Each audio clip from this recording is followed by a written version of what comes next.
आमदार संजय केळकर यांचे काम आणि प्रत्यक्ष त्यांना पाहतच मी लहानाचा मोठा झालो आणि त्यांच्याच कार्यक्रमाला मला उद्घाटक म्हणून निमंत्रित करण्यात आलंय यासारखं भाग्य नाही. माझ्यासारख्या लहान कलाकाराला इथे बोलावून माझा जो सन्मान केला त्याबद्दल मी आयोजकांचा खूप ऋणी आहे, अशा शब्दात दत्तात्रय उर्फ दत्तू मोरे यांनी भावना व्यक्त केल्या.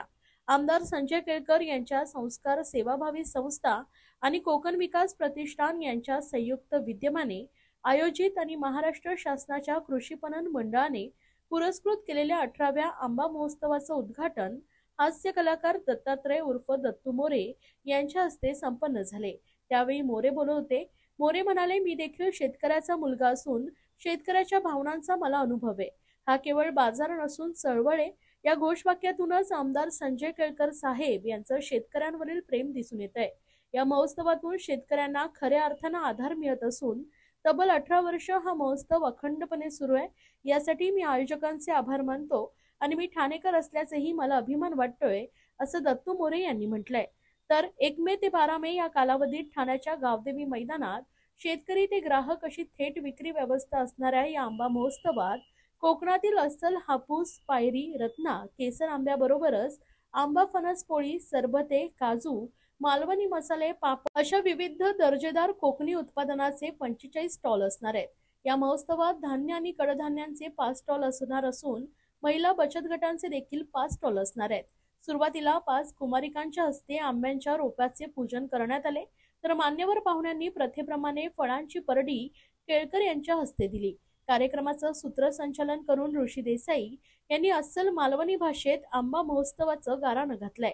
महोत्सवाच्या उद्घाटन प्रसंगी आमदार संजय केळकर, कमल संजय केळकर, निरंजन डावखरे, भाजपा जिल्हाध्यक्ष संजय वाघुले, माजी उपमहापौर सुभाष काळे, अशोक भोईर, माजी नगरसेवक नारायण पवार, भरत चव्हाण, ठाणे जिल्हा हाऊसिंग फेडरेशनचे अध्यक्ष सीताराम राणे, परिवहन सदस्य विकास पाटील, ओमकार चव्हाण, भाजप व्यापारी सेलचे अध्यक्ष मितेश शहा, कोकण विकास प्रतिष्ठानचे राजेंद्र तावडे, संतोष साळुंके, भाजपा ठाणे शहर उपाध्यक्ष महेश कदम, राजेश गाडे, भाजप युवा मोर्चा अध्यक्ष सूरज दळवी, सचिन केदारी या आदींसह अनेक मान्यवर उपस्थित होते. सातत्य असलेली एक संस्कृती, एक गोष्ट, एखाद्या गोष्टीचं 18 वर्ष सातत्य असणं फार मोठी गोष्ट आहे. ते सांभाळणं फार अवघड गोष्ट आहे. आणि मला कळलं की कोविडमध्ये सुद्धा ही प्रथा आपण मोडली नाही.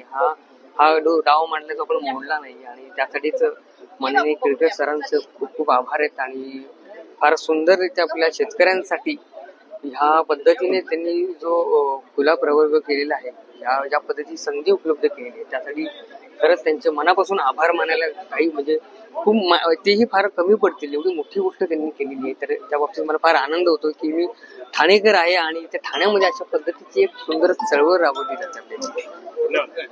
ठाणेकरांना काय आवाहन करूया? सर्व ठाणेकरांना मला सांगायला हेच आवडेल की आवर्जून सर्वांनी इथे या, इथल्या स्टॉल मध्ये सहभाग घ्या.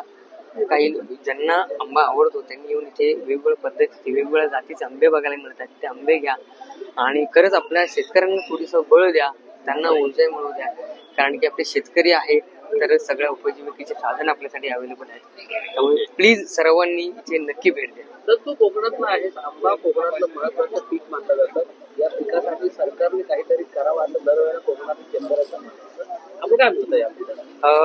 ह्या इतर गोष्टींचं फार मला ज्ञान नाहीये खरं तर, पण एवढं सांगेन की मला आंबा खूप आवडतो. आणि आंबा हे आपलं मोठं फळ आहे, सगळ्यांच्या आवडीचं फळ आहे. आणि मला फार आवडतं. मी खरं तर बाकी इतर गोष्टींमध्ये नाही पडणार, पण मला एवढं सांगायला आवडेल की जगापर्यंत आपला आंबा पोचावा यासाठीच आपण सर्वांनी एकजूट व्हायला हवं. आणि तो कसा पोचेल यावरती लक्ष द्यायला पाहिजे. ज्या पद्धतीने केळकर साहेब आता जी चळवळ राबवत आहेत, अशी चळवळ मला वाटतं की अख्ख्या भारतभर राबवली गेली तर खरंच आपण आपल्या देशातला एक आंबा हा अख्ख्या जगापर्यंत पोहोचू शकतो. उद्घाटन झालं काय सांगा?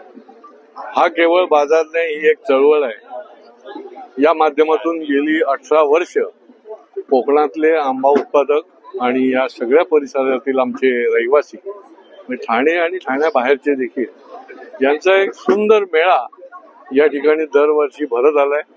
आणि 1 मेला त्याचं सुरुवात होते. आज याची सुरुवात झालेली आहे. मला खात्री आहे की दरवेळेला हवामानाच्या बदलामुळे शेतकरी अत्यंत त्रस्त असतो, चिंतेमध्ये असतो. तरी देखील तो कष्टाने धैर्याने या ठिकाणी आंबा उत्पादक शेतकरी आपले आंबे घेऊन येतो. त्याला ताकद दिली पाहिजे.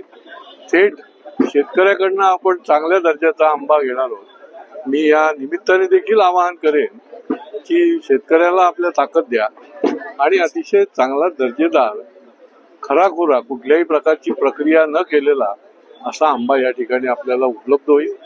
याचबरोबर पणनच्या माध्यमातून कृषी विभागाच्या माध्यमातून काही मिलेट्सचे देखील स्टॉल आहेत. त्याचा देखील आपल्या या सगळ्या ग्राहकांना आणि रहिवाशांना त्याचा देखील लाभ मिळेल. मला असं वाटतं की एवढी मोठी लोकसंख्या या MMR रिजन मध्ये आहे. जवळजवळ मुंबई सकट जर MMR रिजन धरलं तर 2.5 ते 3 कोटी आहे. जर अशा पद्धतीने शेतकरी आणि ग्राहक असा मेळा जो आहे तो सातत्याने जर भरला तर निश्चितपणे ग्राहकाला देखील चांगला दर्जेदार माल मिळेल. मग कुठलंही फळ असेल, भाज्या असतील आणि आमच्या शेतकऱ्याला देखील या निमित्ताने थेट त्याला फायदा होईल. मधला दलाल मुक्त अशा प्रकारची ही चळवळ जी आहे ती आणखीन जोर धरू लागेल. आज मी आवाहन करतो की आपण अवश्य या चळवळीला बळ द्या. या ठिकाणी आंबा महोत्सवाच्या निमित्ताने अवश्य या आणि या आंबा उत्पादकांना आपण खरेदी करून, आंब्याची खरेदी करून बाकीच्या पदार्थांची या ठिकाणी निश्चितपणे दर्जेदार अशा गोष्टी ज्या आहेत त्या मिळवा.